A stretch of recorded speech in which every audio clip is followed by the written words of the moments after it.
नमस्कार दोस्तों, mission rail promotion में आपका स्वागत है। दोस्तों आज हम पढ़ने वाले हैं डिसिप्लिन एंड अपील रूल्स। इससे संबंधित टॉप 50 क्वेश्चंस लाए हैं। अगर आप इस क्वेश्चंस को देख लेते हैं, आगे किसी भी प्रकार के एलडीसी या जीटीसी रेलवे डिपार्टमेंटल एग्जाम में बैठते हैं तो डिसिप्लिन एंड अपील रूल से कोई भी क्वेश्चंस आपका नहीं छूटेगा, ये मेरा आपका वादा है। और हाँ दोस्तों, अगर आप चाहते हैं कि आपको इसका पीडीएफ मिल जाए तो नीचे दिए गए डिस्क्रिप्शन बॉक्स में जाइए, वहाँ नंबर है, उस पर व्हाट्सएप कीजिए, मैं आपको वहाँ पे उसका पीडीएफ भेज दूंगा। तो चलिए दोस्तों आगे बढ़ते हैं। पहला क्वेश्चन है, जांच अधिकारी की नियुक्ति करने हेतु मानक फॉर्म डैश जारी किया जाता है। Dash form is issued to nominate investigating officer SF7। दूसरा क्वेश्चन, SF11 का प्रयोग डैश हेतु किया जाता है। SF11 form is issued for minor penalty. अनुशासन एवं अपील नियम के अंतर्गत अपील की समय सीमा है 45 days. Period for appeal under DAR rules is 45 days. बड़ी शास्ति और छोटी शास्ति का आरोप पत्र जारी करने के लिए मानक फॉर्म डैश का उपयोग किया जाता है। Dash means SF5 and SF11's forms are used for issuing major and minor penalty charge sheets respectively। मतलब अगर माइनर मिलता है तो SF11 और मेजर चार्ज शीट मिलता है तो आपको वहाँ पे SF5 दिया जाता है। नेक्स्ट है, SF5 जारी करने पर छोटी शास्ति भी आरोपित की जा सकती है। Minor penalty can be given on issuing on SF5। True, ये सही है। नौकरी से हटाए गए कर्मचारी को अपील प्राधिकारी से साक्षात्कार हेतु पास दिया जाएगा। सही है। Employee removed from service can be issued pass for personal interview by appellate authority. True. निलंबन यह DAR का नियम 5 क्रमांक है। Suspension comes under rule number 5 of DAR। True. Next है, निलंबन एक शास्ति है। Suspension is a penalty. ये गलत है। क्या अप्रेंटिसों पर DAR कार्यवाही की जा सकती है? नहीं की जा सकती। नेक्स्ट, अनुशासन एवं अपील नियम कब से प्रभावी है? 1 अक्टूबर 1968 से। 1 अक्टूबर 1968 से अनुशासन एवं अपील नियम प्रभावी है। क्या पास PTO रोकने की शास्ति के दौरान पदोन्नति की जा सकती है? Yes, true. Promotion be done during the penalties of withholding of privileged passes and PTO। Next, अनुशासन अपील के तहत जांच अधिकारी की नियुक्ति किस नियम के तहत की जा सकती है? Rule 9। Under which rule of DAR is inquiry officer nominated? Rule 9। SF3 किसके द्वारा हस्ताक्षरित जारी किया जाता है? Suspended employee. Under which signature if SF3 is used? Suspended employee। Next है, DAR of SF3 किस उद्देश्य के लिए प्रयुक्त किया जाता है? For what purpose is SF3 used? Claiming subsistence allowance। Next है, SF3 क्या दर्शाता है? What does SF3 show? Answer है, certificate of suspended employ that he is employed.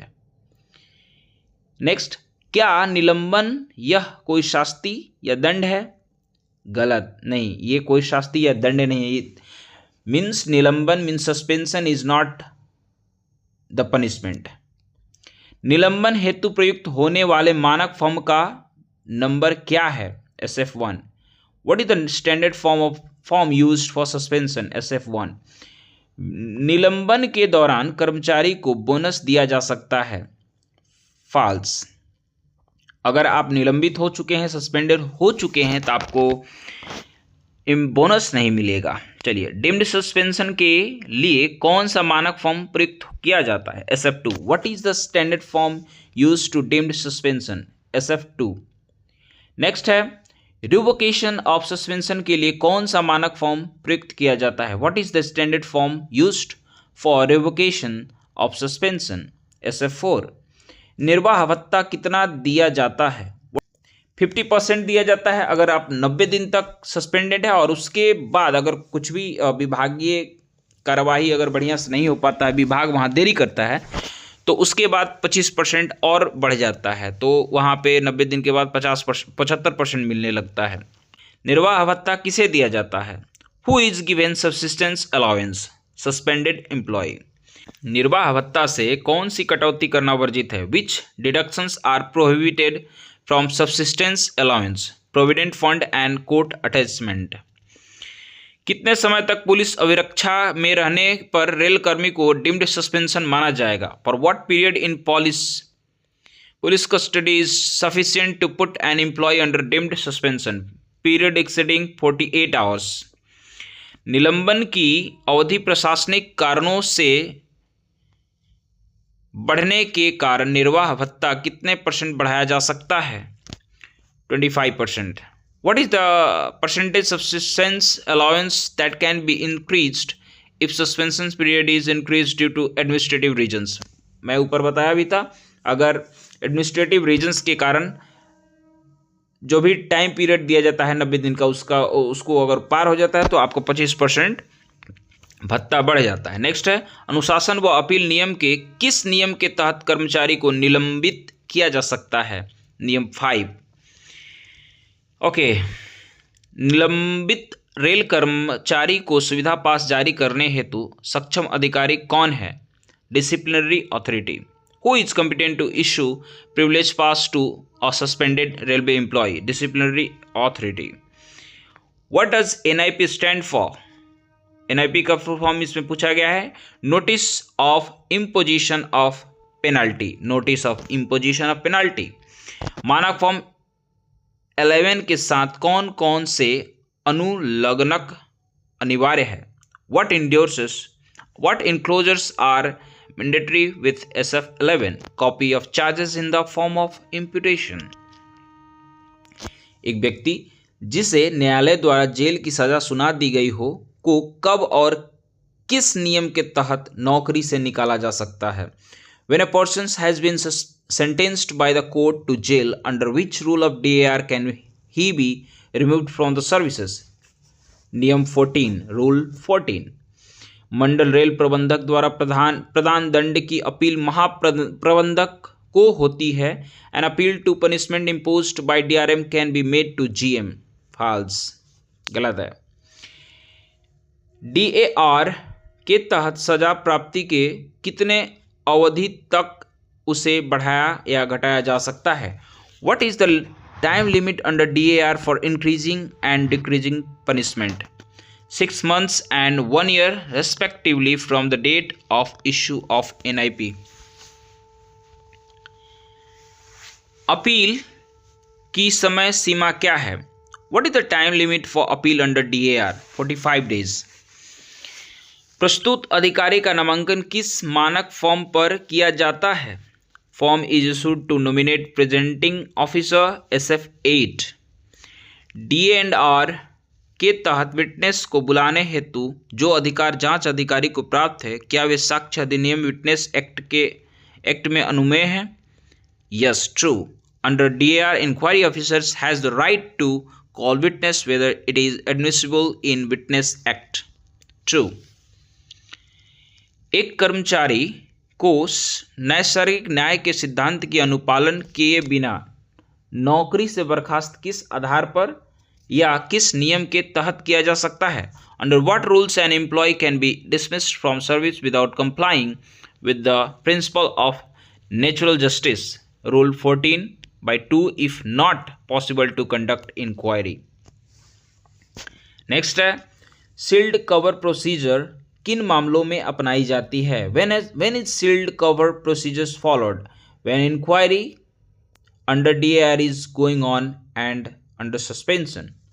Next question is, क्या हित निरीक्षक को D&AR केस में बचाव सलाहकार के रूप में कार्य करने की अनुमति दी जा सकती है?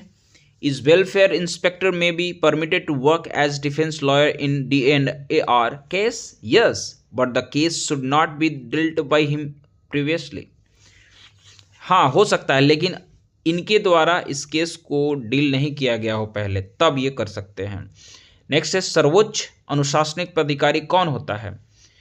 Who is the supreme disciplinary authority? President of India, Bharat का राष्ट्रपति होता है। राष्ट्रपति के आदेश के विरुद्ध अपील किसे की जाती है? Appeal against the president's order can be made to, no appeal can be made. राष्ट्रपति के खिलाफ कोई भी आप अपील नहीं कर सकते। नेक्स्ट है किसी कर्मचारी को वेतन वृद्धि रोकने की शास्ति दी गई है लेकिन वह अभी प्रभाव में नहीं है, तो क्या उस कर्मचारी को पदोन्नति किया जा सकता है? Yes. An employee is imposed penalty of withholding of increment but the punishment has not been effected, can the employee be promoted? Yes. सेवानिवृत्त रेलवे कर्मचारी को आरोप पत्र के लिए कौन सा मानांकन फॉर्म का उपयोग किया जाता है? Which standard form is issued for issuing charge sheet to a retired employee? SF-14। संयुक्त कार्यवाही कॉमन प्रोसीडिंग में अनुशासनात्मक कार्यवाही के लिए कौन सा मानांकन फॉर्म प्रयुक्त किया होता है? Which form is issued for common proceeding in D&AR proceeding? SF-10। अनुशासन एवं अपील नियम 1968 किन पर लागू नहीं होता है? Any members of all India service DAR 1968 not applicable to first RPF casual labour for whom the president has granted exemptions and any members of all India services। Next है बड़ी शास्ति आरोपित करने की प्रक्रिया किस नियम में दी गई है? Under which DAR rules is process for imposing major penalty given? Rule 9। D&AR में किस नियम के तहत शास्ति का प्रावधान है? In which DAR rule is provisions for penalties given? Rule 6, नियम 6। D&AR में किस नियम के तहत रिवीजन का प्रावधान है? Under which DAR rules is provisions for revision given? Rule 25। D&AR में किस नियम के तहत रिव्यू का प्रावधान है? Under which DAR rules is provisions for review given? Rule 25A। बड़ी शास्ति के आरोप पत्र के साथ कितने अनुलग्न एनेक्सचर होते हैं?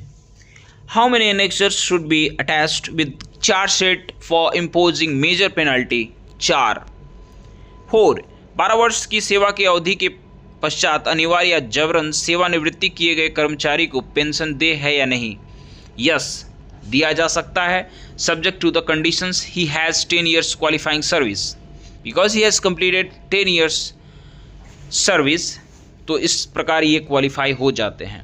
नेक्स्ट है ग्रुप डी के कर्मचारी जिसे रिमूवल का दंड सहायक अभियंता द्वारा दिया गया हो अपने रिवीजन किसे प्रस्तुत करेगा? A group D employee who has been imposed punishment of removal from service by the assistant engineer can submit his revision to senior divisional engineer।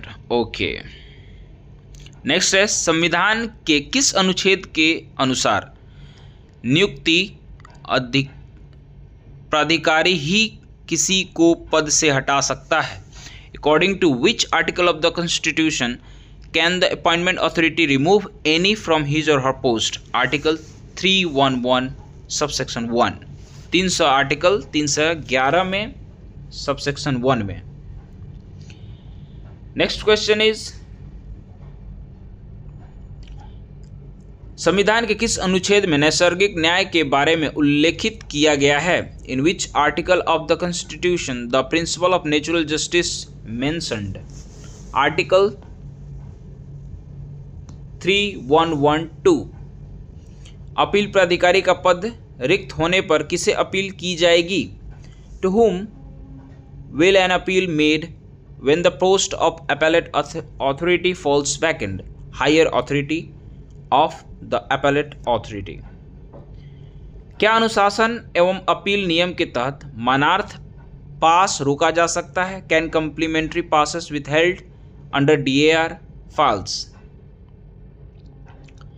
अनुशासन एवं अपील नियम के तहत राष्ट्रपति को अपील किस नियम के तहत की जा सकती है? Under which DAR rule can an appeal be made to the president? Rule 31। ARE की नियुक्ति कितने दिन के अंदर होनी चाहिए? What is time limit for appointing an ARE defense counselor within 20 days after appointment of inquiry officer? छोटी शास्ति आरोपित करने हेतु कौन सा मानांकन फॉर्म इस्तेमाल किया जाता है? Which standard form is issued for imposing minor penalty? छोटी माइनर पेनल्टी के लिए SF11, मेजर के लिए SF5। अनुशासन नेक्स्ट है, अनुशासन एवं अपील नियम 1968 के तहत अपील किस नियम के तहत होती है? Under which DAR rules an appeal can be made? Rule 18। Next है, अनिवार्य सेवानिवृत्ति की शास्ति आरोपित करने पर कर्मचारी को कितने माह रेल आवास रोकने की अनुमति दी जा सकती है? How many period can an employee be allowed to retain the railway quarters when punishment of compulsory retirement has been imposed? 4 months on normal rent. क्या अनुशासन एवं अपील नियम के तहत सेवा से हटाए गए कर्मचारी को अनुकंपा भत्ता स्वीकृत करने पर उसकी विधवा भी अनुकंपा भत्ता हेतु पात्र है? Yes. Is the widow also eligible for compassionate allowance if her spouse who was removed from the service under DAR has been sanctioned compassionate allowance? Yes, सही है ये। अनुशासन एवं अपील नियम में एक से अधिक कर्मचारियों पर संयुक्त कार्यवाही कॉमन प्रोसीडिंग्स किस नियम के अंतर्गत की जाती है? Under which DAR rule is common proceedings where more than one employee is involve initiated? Rule 13। Senior scale अधिकारी किस GP तक के कर्मचारियों को और कौन सी शास्ति आरोपित कर सकते हैं? विच काइंड ऑफ पेनल्टीज और senior scale officers can impose and up to which grade pay of employees up to level 5 and penalties 1 to 6? सेवा से बर्खास्त और नौकरी से हटाए जाने के दंड में अंतर क्या है? What is the difference between removal and dismissal from service? Dismissal from service employees not eligible for government service. जो डिसमिस हो जाते हैं वो गवर्नमेंट सर्विस के लिए एलिजिबल नहीं होते। And removal from service employees are eligible for government service. लेकिन जो रिमूव हो जाते हैं वो दूसरे या किसी भी गवर्नमेंट सर्विस में एलिजिबल होते हैं, वो गवर्नमेंट सर्विस फिर से ज्वाइन कर सकते हैं। दूसरा, क्या अपील अथवा रिवीजन अपराधिकारी बर्खास्त नौकरी से हटाए जाने के दंड को अपील रिवीजन में पुनः नियुक्ति में परिवर्तन कर सकते हैं? वेदर द appellate और revisionary authority can change dismissal, removal from service punishment in the appeal or revision to re-engagement in service? Yes. IREC Volume 1 402। Next है, सह अधिकारी किस GP तक के कर्मचारी को और कौन सी शास्ति आरोपित कर सकते हैं? Which kind of penalties as assistant scale officers can impose and up to which GP of employees up to level 4 and penalties 1 to 5? Next है, कुल शास्तियाँ कितनी हैं? How many penalties are there in DAR 1968? 11। Next question is and last is, निलंबित कर्मचारी मुख्यालय को छोड़कर अन्य स्थान पर जांच के लिए उपस्थित होने पर यात्रा भत्ता देय है। Is travelling allowance admissible to suspended employee for attending inquiry outside his headquarters? Yes. I hope दोस्तों आपको ये वीडियो पसंद आया होगा। तो पसंद आया तो लाइक करें और चैनल को सब्सक्राइब करें, और आपको लगता है कि जिसको इस वीडियो की ज़रूरत है उसे शेयर भी कर सकते हैं। और आपको PDF चाहिए तो फिर से मैं बोलूँगा, आप डिस्क्रिप्शन में दिए गए नंबर पे व्हाट्सएप करें और आप इसका PDF ले सकते हैं। और रेलवे डिपार्टमेंटल सिग्नल से संबंधित जितने भी एग्ज़ाम्स होते हैं उसका भी स्टडी मटेरियल्स प्राप्त कर सकते हैं। फिर मिलते हैं दोस्तों नेक्स्ट वीडियो में, तब तक के लिए धन्यवाद।